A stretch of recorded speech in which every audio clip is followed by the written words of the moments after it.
அஸ்ஸலாமு அலைக்கும் வரஹ்மத்துல்லாஹி வபரகாத்துஹு. நமக்கெல்லாம் தெரியும், காசாவுடைய மக்களுக்கு உதவி செய்யணும் அப்படிங்கிற நோக்கத்தில் பயணித்த குளோபல் சுமித் ஃப்ளோட்டிலாவை சேர்ந்த பலருமே இஸ்ரேலிய ஆக்கிரமிப்பு இராணுவத்தால் பிடிக்கப்பட்டு நாடு கடத்தப்படுறாங்க.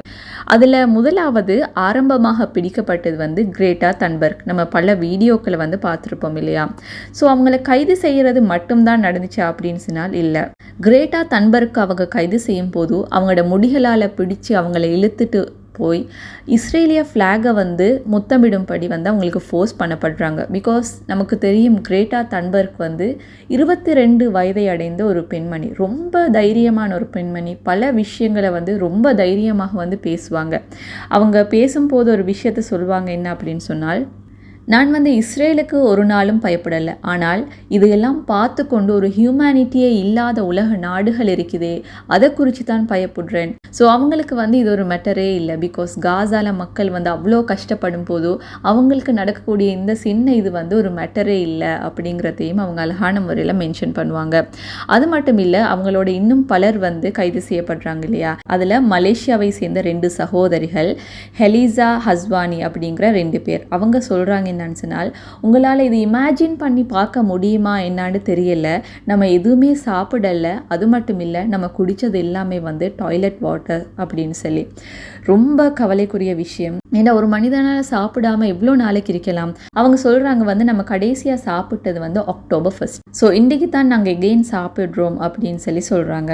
அதோடு இவங்க சொல்கிறாங்க, இஸ்ரேல் அப்படிங்கிறது அவங்க ரொம்ப ரொம்ப குரூவலான மனிதர்கள், ரொம்ப கொடூரமானவங்க, அவங்கக்கிட்ட இரக்கத்தன்மையே இல்லை அப்படின்னு சொல்லி சொல்கிறாங்க.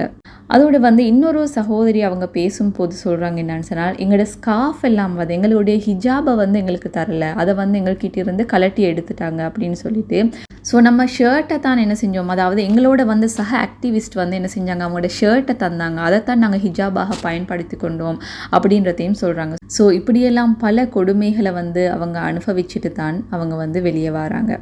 ஸோ காசாலிருந்து பல காணொலிகளை நிறைய பேர் வெளியிட்டிருந்தாங்க. அதில் அவங்க சொல்கிறக்கூடிய விஷயம் என்னன்னு சொன்னால், நீங்கள் காசாவை உங்களுக்கு ரீச் பண்ண கிடைக்கல, பட் காசாவை நீங்கள் ரீச் பண்ணுறதுக்கு முதல்லே எங்களோட உள்ளங்களை எல்லாம் ரீச் பண்ணிட்டீங்க அப்படின்ற விஷயத்த காசாவுடைய மக்கள் அழகான முறையில் சொல்லியிருந்தாங்க.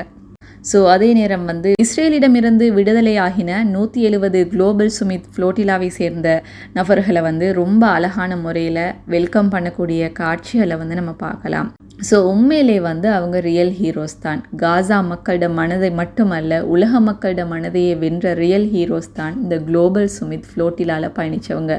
இறுதி வரைக்கும் அவங்களோட இலக்கை அடைய முடியல, இருந்தாலும் உள்ளங்களை அடைச்சிட்டாங்க, உள்ளங்களை வென்றுட்டாங்க அப்படிங்கிறது தான் உண்மை.